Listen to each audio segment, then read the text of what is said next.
So 2021 is about to wrap up. Such a crazy feeling. I mean, the COVID pandemic was just literally last year and it feels like yesterday. Anyway, this year overall, it's been a weird phase for artists to get through. I mean, similar to last year with the pandemic, it was a weird transition to release albums literally exactly when the pandemic hit or during the pandemic. It birthed new ideas, it birthed more inspiration. It helped artists get in their own mindset since they were just locked in their whole room. Now in 2021, we're sort of getting over that pandemic era and we're going more outside. But anyway, this video will be about the best albums of 2021 of this year. There were so many of them. I mean, obviously I couldn't fit them all in one video. Also, I couldn't listen to every single album because, I mean, come on, it's been like, there's probably like 100 albums have dropped this year. But there's also a lot of great ones that I'm gonna miss. And if you know any great ones that I probably didn't put here in the list, please let me know in the comments down below. I will definitely take a listen to it. But yeah, anyway, before we start off with the list, I want to give some honorable mentions. I want to start the honorable mentions list with Angelic Hood Red Supercut. I know it sounds like a long ass album title, but yeah, it was by Kenny Mason, I believe. Yeah, it was by Kenny Mason. It's a really interesting record.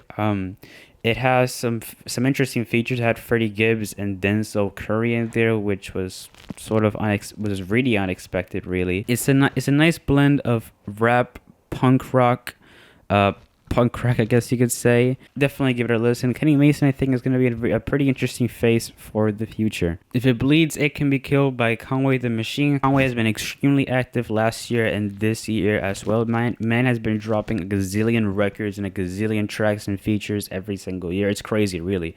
And the craziest part is that they're all good. But yeah, If It Bleeds, It Can Be Killed. It's a collaboration with, I think it was Big Ghost Ltd, if found correct. I think it was something like that. Collaboration is actually a very interesting collaboration. It's the same grimy, dark drug rap type of hip hop that you get from the Griselda crew, and especially from Conway the Machine. Some typical Conway stuff. There's nothing necessarily anything new or anything that's extremely wowing or anything, but it's definitely giving a listen. There's some tracks in here that I definitely still listen to this day. Features in this record really complement the entire vibe. They give this really dark, gritty performance that is enough to scare you. So yeah, definitely give that record a listen. Leyendas Nunca Mueren by Anuel AA, Anuel AA, whatever you really want to call it. This, compared to his previous record, is really, really, really impressive, and it's exactly what I needed him to do. It was something that I've been desperate, I've been begging him to do for a long time. Emmanuel, his record that came out last year, was such a huge disappointment. It was really just agony. Listen to the entire record. It was overly bloated. It was almost an hour and 30 minutes, and it felt like one of the most torturous hours and 30 minutes I've ever heard in my entire life. And I was just begging. I had so much anticipation for that record, and it just flopped horrendously for me personally. It was such a drag to listen to, but thankfully he came back strong this year with Leyendas Nunca Mueren. It is such a great comeback for him to do. I'm proud for him to do it. I like how the entire record feels sort of like a victory lap for him, even though I don't consider Manuel as a victory. He definitely did take, I think, the criticisms that he had with the previous record and just did really well with his record. He took the criticisms into account. He changed. He modified everything. Everything flows more smoothly. It sounds more personal compared to the previous record. It doesn't sound as ridiculous as the previous record as well. Definitely feels a bit too much or too bloated or anything like that. And yeah, he really blessed us with some trap bangers that I listen to once in a while. The Melodic Blue by Baby Keem. Baby Keem is easily the best new artist of this year, period. The guy has been bringing us so much enthusiasm, ambition, so much anticipation throughout this year. I have checked out Baby Keem a few years ago. I think it was back in 2019 when he had that Orange Soda track. I think it was a track or a record. I'm not entirely sure. I think it was a record. That didn't really give me that much light in Baby Keem. I thought it was sort of annoying and sluggish, but just he came back so much stronger this year, so much ambition, so much energy, to the point that he made an appearance in Donda, which is absolutely crazy. And he had a song with Kendrick, Family Ties, bro. Like, Family Ties is possibly my favorite song of this year, like rap song of this year. The performance was crazy. The entire vibe is amazing. But anyway, getting back to Melodic Blue. Melodic Blue does have some hiccups here and there, and I wish there could have been some changes, but this is his first time sort of experimenting, so I'll give him that. And for my final honorable mention, I gotta give a shout out to Lil Baby and Lil Durk with their project Voice of the Heroes. It was such a surprising collaboration mixtape. I never anticipated these two collaborating at all. Usually I would expect Lil Baby and Gunn to collaborate and be bored out of my mind, but thankfully it's Lil Baby and Lil Durk. They brought the best out of each other. Tracks like Line, tracks like 2040, tracks like Hats Off, those tracks are just absolute bangers. There's some other songs in here that are also pretty cool. I like that Me and Milk track, I think, was still running. Medical is a good song as well. There's some cool songs here and there, and I really hope that we get some more of this energy next year. There's going to be a Voice of the Heroes Part 2. So anyway, now that we got over the honorable mentions, let's start with the best albums of the year. Starting off, we have the Off-Season with J.Cole. I didn't like it as much as I initially listened to it. I know I gave it a pretty positive rating. I still feel the same way, I mean, for the most part, but there's some parts that I guess I sort of disliked a little bit. Nevertheless, it's still a good mixtape that you should listen to. It's definitely a mixtape you should definitely listen to. I guess what I felt listening to this record was I really needed Cole to, I guess, go the extra mile. He was sort of like holding himself back in here, which is fine. I know he's sort of in his mixtape mode. I know this is a setup for, I think, future projects that are probably going to be bigger, more ambitious, probably more conceptual, and that's okay. I still enjoyed this record. There's some bops here and there. Pride is the Devil featuring Lil Baby. My Life featuring Murray and 21 Savage is technically a lot Part 2, but it's still a great song to listen to. There's some, as I said, there's some tracks in here that I sort of revisit here and there. I will say this, I wish the record had more replayability. He could have been a bit more ambitious. But as I said, this is apparently supposed to be a setup for future projects. But overall, for a mixtape, this is actually a pretty decent mixtape that you should definitely listen to. Number 22, we have something really unpredictable, and it's Whole Lotta Red. Before I get the hate. Before I get the hate, I have a good reason why I have Whole Lotta Red over the Off-Season.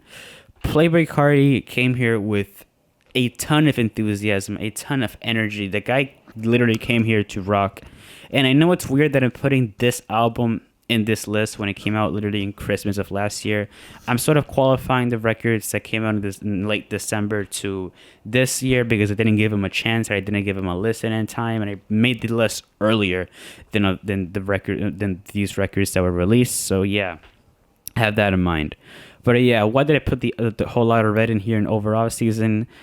I would say it's because of Carti's enthusiasm, Carti's ability to make the whole party a shake up, Carti's ability to just bring light, bring so much energy into the room. I will say this, I'm not a huge Carti fan. I mean, to this day, I tried to get into Die-Lit, and I still can't really understand Die-Lit that much. I'm going to have to give even more listens to the future. It might click with me.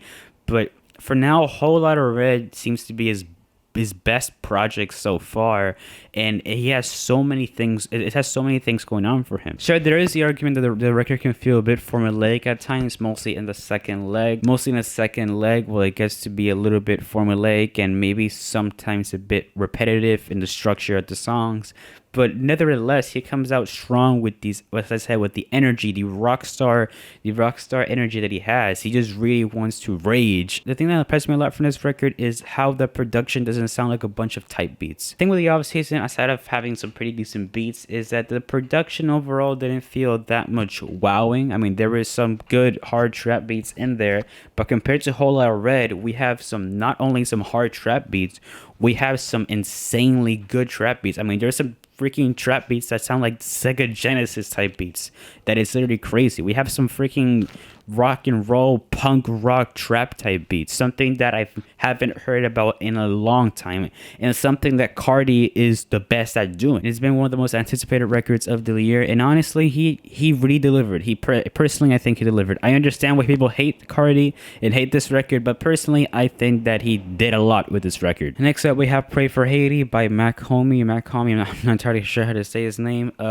really interesting start for him. Well, it's not really a start. I know he's made some records in the past, but I didn't really take a listen to it. But now it's the year that Mac Homie is getting more of his appreciation, similar to Boldy James last year when he was Rookie of the Year. And Pray for Haiti is definitely an interesting record that my homie put in here. It's your typical drug rap type of stuff, but rapping more about his Haitian roots, appreciating his Haitian roots, being more abrasive about his roots as well.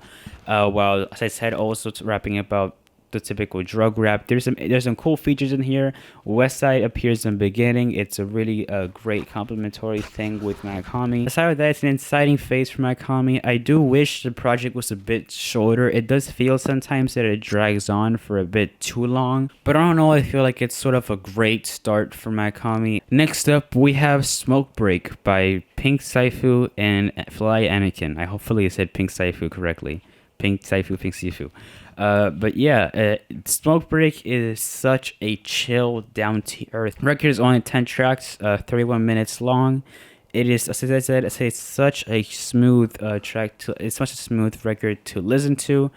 There is some great performances by Pink Saifu and Fly Anakin, whether it's Pink Saifu bringing out his druggy, mellow, chill type of performance, or Fly Anakin absolutely destroying the beat with his super fast, slick cookie cutter flows. Next up, we have Vince Staples with his self-titled record. It was my introduction for Vince Staples. I mean, not feature-wise, I've heard him before, but I guess for a record, it's my first time listening to a record of his. It was such an interesting thing to listen to. It's been years since he's dropped his last record. I think it was back like in about 2018 or something. I don't know if it was FM or the Big Fish series, something like that. It was definitely a sort of a weird moment for me to really understand, because it was such a short record, which other records were also really short. But yeah, this record is a really solid mixtape. It's apparently fully produced by Kenny Beats. I don't know if it was fully produced. Yeah, I think it was fully produced by Kenny Beats, which is honestly awesome. This is a great record for anybody who's new to Vince Staples, honestly.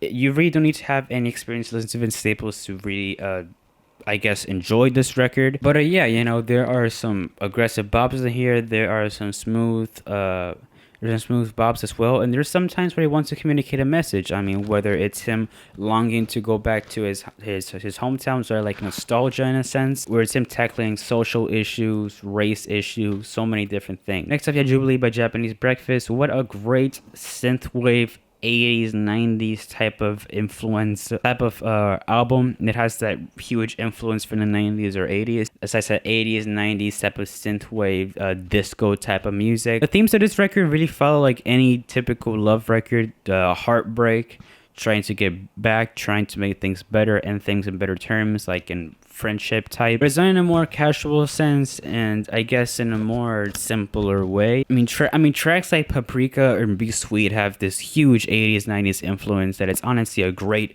introduction to the record, and it really kept me hooked to listen to more record. Aside of that 80s, 90s influence, there is some acoustic ballads in here, some occasional rock and roll ballads in here that you would hear from Fetch Me the Bolt Cutters by Fiona Apple. It's honestly a really interesting fusion of these different sounds, and she did it really smoothly. So for any pop fans out there, definitely take a listen to this record. Next up, we have Heaux Tales by Jazmine Sullivan. Now, I really feel like a moron for not knowing who Jazmine Sullivan was when she's literally been there for the freaking rest of almost the entire album listening years. I mean, come on, she's had hidden features. I mean, she literally had hidden features, I think, in Blonde and even in Endless, and some of Frank Ocean's work, probably in Tyler Creator's work, and in other records. I mean, it's crazy because her power, her delivery, it is so strong. It has so much potential. As I say, it's really like a sword, like an angel's voice, and I've heard her everywhere, and I haven't recognized that it was her until this year, which is crazy. But anyway, Heaux Tales, man, is a really impressive record. It talks more about independence, female empowerment, definitely owning your body, you know, not letting somebody else control your body, being your own owner of your own body. As I said, being who you are, being open to who you are. And it does have some themes of sexuality, being open, as I said, being open about yourself. As I said, being comfortable of what you do, your own actions. It's a really interesting message. Sure, there's some elements of raunchiness, but if you can get through that, you can definitely get to one of the core messages and themes of this record. So much power was packed in those vocals. Those vocals were soaring. They were like out of this world type of vocals. As I said, the energy is there. So much emotion, so much emotional baggage. And yeah, this one is definitely for the fans of R&B. The House is Burning by Syed Rashad. After like what, 4 or 5 years of his absence, he now comes out of nowhere. Syed Rashad brings back the vibes that he's done with Sylvia demo tape or The Science Tired. Just the same, you know, chill, sort of smoke, laid back type of vibes that you would listen to a typical Syed Rashad type of record, similar to, I guess, Smoke Break. There's not that much you need to think about this record. Maybe concept-wise, there are some elements here and there. As I said in my review, it sort of feels that maybe the house could be like a representation of either his family or sort of his mental state. It feels like it's collapsing, it's burning, and he wants to make up to it, make up for it, and try to find a way. Maybe that's sort of a concept. Maybe might be overthinking things. Sure, I will say that there were some parts where I did feel that the features did carry it, but overall in this record, when he raps by himself, it is such a vibe, rapping over these smooth ass beats, and yeah, that's really all I need from him. Just give me some smooth production. Give me some lines I don't have to think hard about. And there you got it. You got an Syed Rashad record. That's pretty good. Next up, we have Songs of Sage, Post Panic by Navy Blue. This record, similar to some rap songs, talks about depression, anxiety. I can see why some people won't like this record a lot, because it does feel long at some points. But when it hits his high points, it really hits his high points. It is an incredible record to listen to. It is such an abrasive, beautiful, conceptual record, going through depression, finding the meaning of life, overcoming the loss of a parent, overcoming the loss of a dad, overcoming the loss of a loved one, for instance. The beats in here, I think, were produced by Earl Sweatshirt, which it makes sense because a lot of it sounds like something you would hear from some rap songs. What I like about the record and the production is that it feels like he's drowning in his sorrows, and I like it because it also complements the album cover, because the album cover literally looks like he's about to drown, or he's drowning. It does look like he's drowning or something, and I like it because it gives sort of this vision, sort of this image, you know, in the canvas, you know, that it just pictures him drowning through his sorrows, trying to come up to the surface, trying to overcome all his anxieties. And I like it because, as I said, it's going over through these problems, finding a beacon, finding a light of hope, a ray of hope for him. Plugs I Met Part 2 by Benny the Butcher featuring Harry Fry. I really enjoyed the Plugs I Met Part 1. I think it was released back in 2019. It had this old school, grimy type of aesthetic in there. It was short, it was consistent, it was concise. It didn't overstay its welcome. Obviously, it's an EP, but it didn't feel extremely long. You know, it felt, as I said, consistent, short, exactly what I needed. With the Plugs in It Part 2, Benny the Butcher teams up with Harry, and they really bring out the best in each other. You know, it seems that there's more, I guess, sort of trap-oriented type of beats in here. The features are different. Sure, there are some features that are weird, like Fat Joe, for instance, which I don't know what resemblance he has with Benny the Butcher. And yes, there are some parts where there are some times where I wish there was. There are some times where I wish there was more old school hip hop type of beats and instrumentals in here, but overall this record stands out in its own pretty well, and honestly I really needed a Plugs I Met Part 2. Next up we have La Maquina by Conway the Machine. As I said earlier, this guy does not rest. He does not take a break at all. Another exciting album from Conway the Machine. Exciting features, JID, Ludacris in the same track. Like, wow, that's exciting. I mean, we have a track with 2 Chainz, a track that had production from Murder Beats. Like, he really wanted to experiment and go to a new level, but at the same time keeping his old self in this record. And that's what I really like. You know, he didn't sacrifice anything for the exchange of the quality. Never did I feel bored listening to this project. There were so many interesting beats in here, so many great performances, and whether Conway didn't bring out his A game in there, the feature was always there to compliment him there. Honestly, it was something that I didn't know I needed, but hey, it's Conway the Machine. He makes things happen. Now next up we have Tyrant by Slow Tie. This record was really impressive. First leg focuses more on bop, some sort of I don't want to say drill, but some, I guess, grime, some, yeah, I would say some sort of grime trap type of hip hop oriented stuff. And then the second leg focuses more on the smooth acoustic balladry, which focuses more on mental health, anxiety, not PTSD, ADHD, and it's really a beautiful record to listen to. I mean, there's so much. It's like chaotic, but at the same time, it's beautiful. It sounds more like unapologetic, but at the same time, sort of apologetic. And it's really therapeutic for him. It's really therapeutic. It seems like he really is trying to make things better for himself and for everybody else. Next up, I have Bo Jackson by Boldy James and The Alchemist, a surprising sequel to The Price of Tea and China. They come off pretty strong on this record as well. I think it's a bit shorter, I believe. Yeah, I think A Price of Tea in China was a bit longer than this record, which is completely fine. The Alchemist comes back again with his mix of dark, grimy beats mixed with these expensive sort of exotic type of instrumental. One of the best aspects of this record is read the features. I mean, we have Freddie Gibbs and Currency in the same track again. Man, I'm still wishing for Fetty Part 2 or some other collaboration project between the two. It was crazy. But yeah, anyway, we have that. We had that track. We had the track where it was Earl Sweatshirt, Rob Marciano.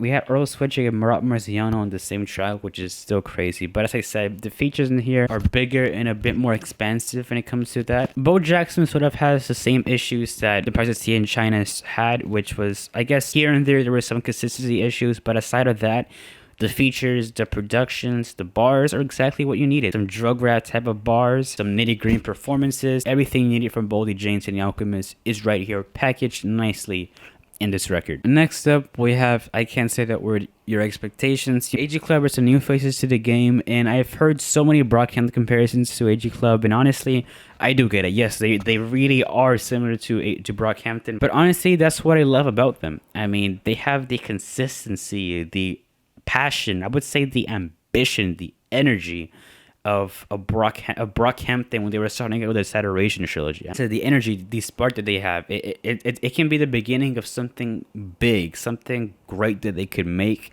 This mixtape was an amazing mixtape for them. It was such a great mixtape. The entire record flows really well. The instrumentals in here were crazy. There was one I think it was called Columbia. Freaking used a Roblox death sound to make the beat. I mean, part of the beat, sort of a percussion, and I think an Arabic scream or some Arabic chant or something. Like, it was crazy. It's a crazy beat, crazy instrumental. As I said, this record is packed by so much energy, so many great performances in here. And next up, we have Sound Ancestors by Madlib, a great record fusing so many different cultures into one. It feels like I'm seeing a collage or a compilation of different cultures mixed into one. There's a sort of African tribal type of music.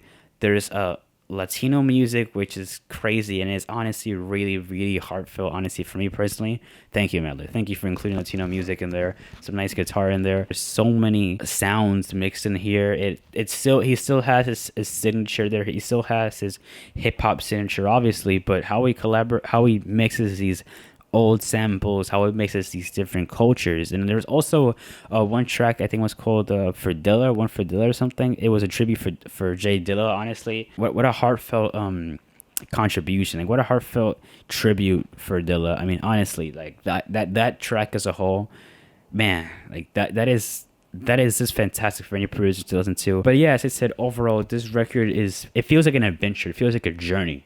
You're going like through an entire catalog of different cultures, different genres playing out. And honestly, it opens so many doors and possibilities for the future of Madlib's music. And it's a reason why I like Madlib produced records. I mean, and it's a reason why I like Madlib records, like by himself. Because man is able to do anything. The guy did an entire record of jazz with Shades of Blue, which is freaking phenomenal. He can also make great collaboration records, like with Freddie Gibbs, for instance, that just makes the artist comfortable, or MF Doom, which makes the artist comfortable, when at the same time it's pushing more barriers. I mean, Madlib is a freaking genius in producing. Like, this guy is a genius, and this record just pushes the boundaries more and just proves more why this guy is a producer genius. Next up, we have Smiling with No Teeth by Genesis Owusu. Hopefully I got that name right. Great fusion of R&B, occasional punk rap type of aesthetic. This record has it all, really. I mean, this record has a lot of phases, and it was such a perfect time to listen to it because honestly, it has it's such a colorful, vibrant record that stands out on its own. I think it's a debut record of his. I think it's his debut record or debut studio album. Shows a lot of potential, ambition, and honestly, I can't wait to see him grow in the future as an artist. I mean, collaborating with so many different artists that aren't for an R&B or for punk rock, for instance. I mean, this guy could be big. This guy could be really, really big. I also really enjoyed the themes of smiling through the pain. Some typical themes in the track. I've been waiting for you, you know, longing for this person to come back. I'll keep waiting, you know. I've tried to reach you on your cell phone, you know, where are you gonna come? Sort of desperate for the person to come back, try to make it up for you. You know, I like it because the whole structure is amazing. I mean, as I said, whether the themes are typical stuff, at least it's structure. I mean, vocally, lyrically, instrumentally, everything is so well organized and so different. I mean, I can't compare the first half to the second half because it's completely different and blows out of the water. Next up, we have By the Time I Get to Phoenix by Injury Reserve. A really hard record to digest and to fully realize. I mean, there's so many things to analyze and process for this record that I might not even get it all. They might not even get it in a first listen, nor a second listen, nor a third listen, really.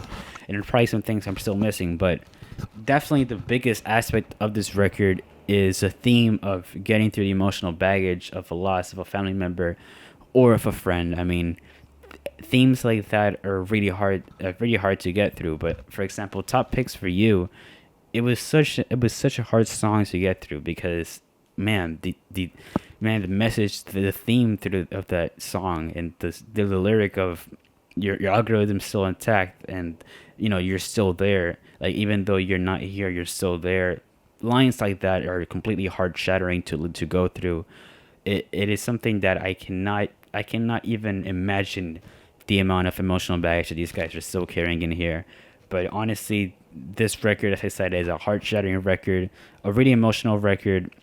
And it's honestly, and compared to the other records that they've made, it is a much more mature, much emotionally developed record, more mature. A lot of the production in here is really crazy. I mean, the entire thing feels apocalyptic. It feels like the end of the world, which best describes this record. Because everything sounds like everything is falling apart. It feels hard to get through the emotional baggage. It feels like going through a really windy desert, you know, like in the middle of nowhere, because the album cover also sort of resembles that. I mean, there's sort of person levitating and like red things going around, sort of simulating fire, like a nuke going around. Even through a whole listen, you might still be wondering, what have I listened to? But once you listen to it again and again, like there's so much appreciation you're gonna feel here. And yeah, like rest in peace to Grogs, man. Next up, we have Sometimes I Might Be Introvert by Little Simz. I was really impressed by her previous record she dropped back in 2019, I think. But yeah, this one tackles a lot of issues. Instead of her confronting her parental issues, her relationship with her dad, how she has sort of a bipolar relationship of loving or hating her dad. Part of it is about the independence of a woman. I mean, the track Woman itself, featuring Cleo Soul, I believe, it is such an inspiring track to listen to. So much empowerment going on with that track. Smooth R&B track talking about personal love, really personal love for women all around the world. It is such a great shout out. It's such a nice track to listen to. But yeah, aside of that, it's really interesting because she tackles, I said, other social issues, whether it be race, whether it be environmental issues, whether it be gun control. There's so many things going on to this record. It's impossible to say them all in this video as a whole, but definitely an album worth listening to. I mean, I heard the production is apparently 100% organic with the strings and stuff, the horns. Everything sounds like a freaking Marvel soundtrack type of production. You know, it's honestly crazy, and I honestly commend her for that. I honestly give her praise for that. Everything it's such a crazy record to listen to, and she definitely had a lot of passion and ambition for this record as a whole. Next up, we have one of the most anticipated records of the entire year, which is Silk Sonic by Anderson .Paak and Bruno Mars. Yeah, I'll put this over Lil Durk and Lil Baby when it comes to the most unexpected collaboration of the year, period. I would never expect these two linking up at all to make an entire record together. When he released Leave the Door Open, I was like levitating throughout this entire world. Easily one of the sexiest, easily one of the most sexiest heartfelt R&B tracks of the entire year. So much love was put into that track, meticulously crafted track, and this record thankfully delivered. It delivered everything I needed. The only issue I had with this record is how short it was. It was like 30 minutes long, and they technically released almost like 50% of the entire record. They released the intro, they released Leave the Door Open, they released Smoking Out the Window, they released like 4 tracks out of 9 tracks. Like, I mean, come on, they released almost the entire record at this point. But yeah, either way, they really delivered this record. Whether it's Bruno Mars with his soaring angelic voice, his powerful voice, Anderson .Paak with his colorful rapping, his colorful singing here and then, his funny lyricism, and his great R&B production. I think the craziest thing is that they got Thundercat to play bass on After That Night. I mean, come on, bro. You already won at that point. Next up, we have Roadrunner, New Night, New Light, New Machine by Brockhampton, and other great additions to Brockhampton discography. This record is more bop oriented. There's sort of some conceptual message in here, whether it's spirituality as sort of a Ginger face in there. That's sort of what Ginger dealt with. Whereas spirituality, forgiveness, finding the light. Now, what I like about the light and the light part 2 is how it's literally just Yoba and Kevin Abstract rapping about their family issues, and it is such a deep track to listen to. As I said, Roadrunner is a really great mashup of everything like from Brockhampton. The deep, sad, melancholic stuff that they've done in the past before, that I guess really personal, on the exciting Brockhampton and Bob type of stuff that they have. I mean, really experimental like what they've done before, and sure, they sort of have the mainstream appealing with the newer trap type sounding beats and features like ASAP Ferg and ASAP Rocky, which those are just still bangers. I mean, shut up. Those are still bangers. They're still bangers for sure. But yeah, it's an interesting chapter in Brockhampton. Apparently have like a 2 or 1 album left, which it is going to be one of the saddest moments of my life to hear that. But yeah, definitely I'm looking forward for new things in the future. Roadrunner, New Light, New Machine, great chapter for them. Honestly, it's a great listen. Definitely worth listening to if you want some bops. Next up, we have Hitler Wears Hermes. I don't know how to say it. Is it Hermes? I don't know. Anyway, it's part 8, and I'm including side A and side B. Both sides were consistent. I like how Westside divided this record. And honestly, he could have given us part 8 like just a 40-minute length. He could have given us side A, and he could have called it a day. But the mere fact that he gave us side A and B, which is side B, is an entirely different record than side A. It's crazy. I mean, this guy had a lot of passion put into here, and he redeemed himself in here. I wasn't a huge fan of Pray for Paris from last year, but it did have some bops that I did revisit, so I would give a sort of shout out for last year. But this record feels more realized. The issue with Pray for Paris was that it did have some good songs in there, but aside of that, there were some tracks that were kind of forgettable here and there, and it didn't really bring up the enthusiasm that much. But I will say this though, he took all that into account and blew my mind with this track. The consistency is over the top in here. It is so consistent, flows better. The guy basically brought the entire underground scene with him for side B and part of it for side A. He got Lil Wayne in this record. He got Tyler in this record. He literally got Conway and Benny for both side A and side B.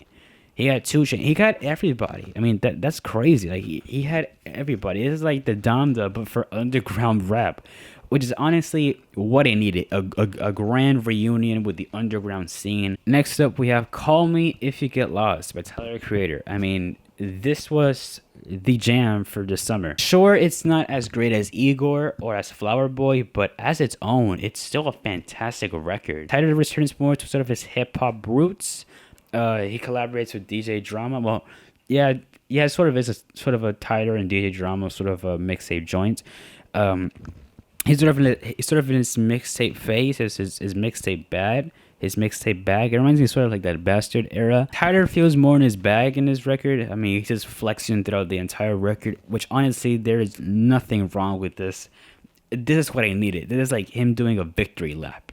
Like, he's been three albums consecutively Grammy nominated at this point, which is fantastic, and I cannot commend Tyler more. It's freaking crazy. Like, right now he is in his peak, and it's like he's like in his peak, which musically, and I'm pretty sure in his life as a whole, he seems to be much more energetic, much more happy with what he's doing. This record, feature wise, is loaded with features. He made NBA YoungBoy.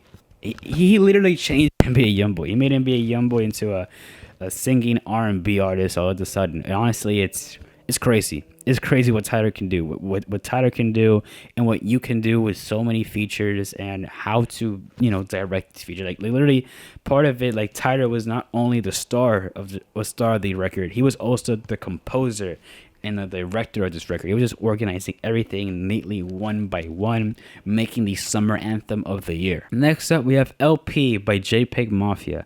I included him in the 2019 Album of the Year list when he did All My Heroes Are Cornballs. It was such a great record, experimental record. Obviously, I mean, it's JPEG breaking all the boundaries by then. But yeah, I mean, that record compared to this one is, I don't want to say nothing, because it's still, production-wise, it's still groundbreaking, but this guy manages to break the ground even deeper, and deeper. I mean, he released an online version, an offline version. Online being the one that you can hear in streaming services such as iTunes and Spotify. I don't know if he has an Amazon Music or anything like that, but basically in streaming services. But the offline version is like a director's cut that you can only find like in SoundCloud or in Bandcamp, I think, which or in YouTube as well. Which honestly, it shows how much of a difference a version can have. The online, don't get me wrong, the online version is incredible, but the offline version offers so much variation. There's so many things going on with the offline version. It seems much more expressive. It seems that this is what he really wanted to convey, the messages that he really wanted to convey. There's not really a censor in what he's trying to say, like the online version. But what blows my mind is how the production and how he can do all of this for the most part alone. I mean, the guy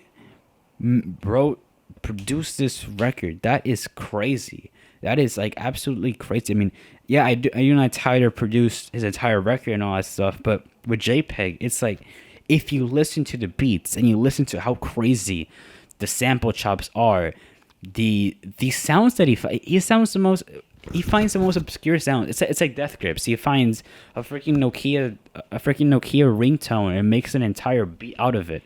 He can make a freaking mosh pit beat out of a dumpster. Like, literally, he can make anything happen, which is absolutely crazy. I mean, as I said, sound-wise, production-wise, it is extremely captivating and inspiring for producers. I mean, producers, artists should take like notes from what JPEG does. He still raps about what he raps about with any really record he makes. Just regarding social media, how there's a lot of fake rappers out there, critics that go out of their way, or whether it be people that are just constantly trolling him and him getting sick of the trolls. Things like that, honestly, it's your typical JPEG stuff. But what makes JPEG special, which honestly this album proves, is his consistency, his uniqueness, the whole potential that he has inside of him, the whole energy, the whole charisma he has inside of him.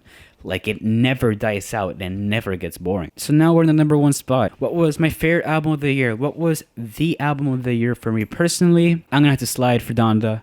Kanye West, man. Kanye nailed it this year. Kanye just... The guy's a genius. I mean, we all know that Kanye is a genius as a whole. We know that he's the most influential artist of our generation and one of the most influential artists in music history, period. Donda is easily the biggest record of this year, clocking in at around an hour and 48 minutes, I believe. And that's excluding the deluxe content. That's excluding the 4 new tracks that he added with the Donda Deluxe. I mean, aside of that, he had the listening parties, like 3 or 4 consecutive listening parties. Man, these luxurious listening parties, and making changes, updates, mixes, new versions of tracks. That is something that only Kanye does. which is what makes his entire record experience amazing.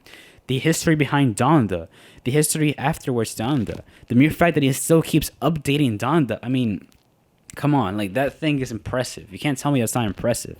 Donda is easily the biggest and most ambitious record of this year. Aside of the history behind Donda, man, the guy had the entire game. The guy had like the entire music industry in this record. If you thought that Hitler was Hermes, had the entire underground rap scene, this guy has everything. This guy has everything in this record. Like, if you check his Grammy credentials, when he was nominated for Album of the Year with Donda, and I think it was like Melodic Performance, something like that of the year, you can see the amount of credits that thing had. I mean, come on, songwriters, producers, I mean, freaking poor Mike Dean was working overtime, mixing and mastering and making beats for this record, which is crazy. Man, like, so much love, so much passion was put into this record. You can tell that Kanye wanted to make this record special, and even though this record does have some parts where it doesn't focus that much on a conceptual message, there are a lot of highlights in here that do focus on Donda. Lines like "you were the life of the party, but when you died I took the life of the party" is still one of the most heartbreaking lines I've heard this year alone. And aside of that, Donda feels like a spiritual ride, a spiritual adventure for Kanye, finding himself, overcoming family strife, you know, whether it's his divorce with Kim Kardashian recently, you know, and trying to be a good father, trying to learn from his father's mistakes. You know, it proves that Kanye still has a lot of ideas left. I can imagine the amount of pressure Kanye had with making this record and trying to do the rollout for this record, and the management team behind them and everything like that, delay after delay after delay. You know, you can tell that he had a lot of pressure to make this record, but he definitely wanted to make it right. He wanted to make it not only for himself, but for the culture. And that's what Kanye does. And this record is another fantastic addition to his discography. I know that some people feel that Donda is overbloated, but for me, I personally think that it's a perfect length, a perfect journey for Kanye. But anyway, what was your album of the year? Let me know in the comments down below. What was a record that really shook you and what really just blew your mind this year? Please leave a like, consider subscribing for more future content, notification bell on so you don't miss an upload from me. And yeah, see you guys next time. Peace out and stay safe from COVID.